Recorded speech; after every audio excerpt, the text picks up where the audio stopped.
దూత media, power of news. Hi hello welcome to Dootha media. ప్రభుత్వ ఆసుపత్రిలో వైద్యం పేదలకు అందని ద్రాక్షగా మారింది. ఇదే అంశంపై సుప్రీంకోర్టు ఆయా రాష్ట్ర ప్రభుత్వాలకు చీవాట్లు కూడా పెట్టింది. రాష్ట్రాల నిర్లక్ష్యమే ప్రైవేట్ ఆసుపత్రులకు అవకాశాలుగా మారాయని అసహనం వ్యక్తం చేసింది. సామాన్యులకు వైద్య సంరక్షణ, మౌలిక సదుపాయాలు కల్పిస్తూ భరోసా ఇవ్వడంలో అన్ని ప్రభుత్వాలు విఫలమయ్యాయని మండిపడింది. వైద్యాన్ని సామాన్యులకు దూరం చేయడమే కాదు, వైద్యం కోసం ప్రైవేట్ ఆసుపత్రుల్లో చేరేలా పరోక్షంగా సులభతరం చేస్తున్నారని ఆగ్రహం వ్యక్తం చేసింది. ప్రైవేట్ ఆసుపత్రుల దోపిడీపై సుప్రీంకోర్టులో ప్రజా ప్రయోజన వ్యాజ్యం దాఖలైంది. ప్రైవేట్ ఆసుపత్రులు తాము నిర్వహించే మెడికల్ షాపుల్లోనే మెడిసిన్లు, ఇంప్లాంట్స్, ఇతర మెడికల్ కేర్ ఉత్పత్తులు కొనుగోలు చేయాలని పేషెంట్లను, వారి కుటుంబ సభ్యులను ఒత్తిడి చేస్తున్నాయని ఆ పిల్లో పేర్కొన్నారు. అంతేకాదు, రోగులకు అమ్మే మెడిసిన్లు సైతం వాస్తవ ధర కంటే అత్యధిక ధరకు విక్రయిస్తున్నారని హైలైట్ చేశారు.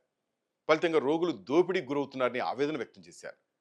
కేంద్ర రాష్ట్రాలు ప్రైవేట్ ఆసుపత్రులపై నియంత్రణ, దిద్దుబాటు చర్యలు తీసుకోవడంలో విఫలమని ఆరోపిస్తూ ప్రైవేట్ ఆసుపత్రులు తమ ఫార్మసీలో మాత్రమే మెడిసిన్ కొనుగోలు చేయాలని ఒత్తిడి చేయకుండా ప్రైవేట్ ఆసుపత్రులకు ఆదేశాలు జారీ చేయాలని ఆ పిల్లో కోరారు. ఆ పిల్పై supreme court justice Suryakant, N K Singh నేతృత్వంలోని ద్విసభ్య ధర్మాసనం విచారణ చేపట్టింది.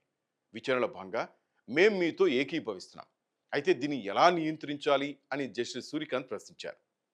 ఈ సందర్భంగా తమ ఫార్మసీలోనే మెడిసిన్ తీసుకోవాలని పేషెంట్పై ఒత్తిడి చేసే ఆసుపత్రులపై తగు చర్యలు తీసుకునేలా ఆయా రాష్ట్రాలకు ఆదేశాలు జారీ చేశారు.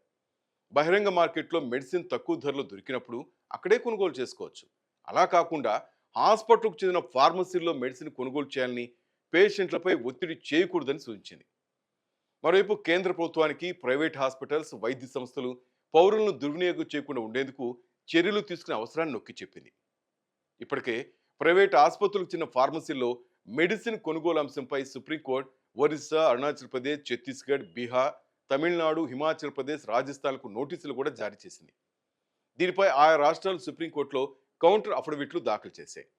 మెడిసిన్ ధరలు కేంద్రం జారీ చేసిన ధర నియంత్రణ ఆదేశాలపై ఆధారపడ్డాయని, అత్యవసర మెడిసిన్ సైతం అందుబాటులో ఉండేందుకు ధరలు నిర్ణయించబడ్డాయని తెలిపాయి.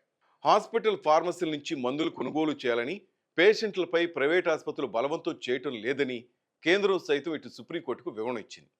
మరి మున్ముందు ఏం జరుగుతుందో వేచి చూద్దాం. హాయ్, నేను మీ R P Patnaik. Please subscribe to Dootha media. For more updates, please subscribe Dootha media.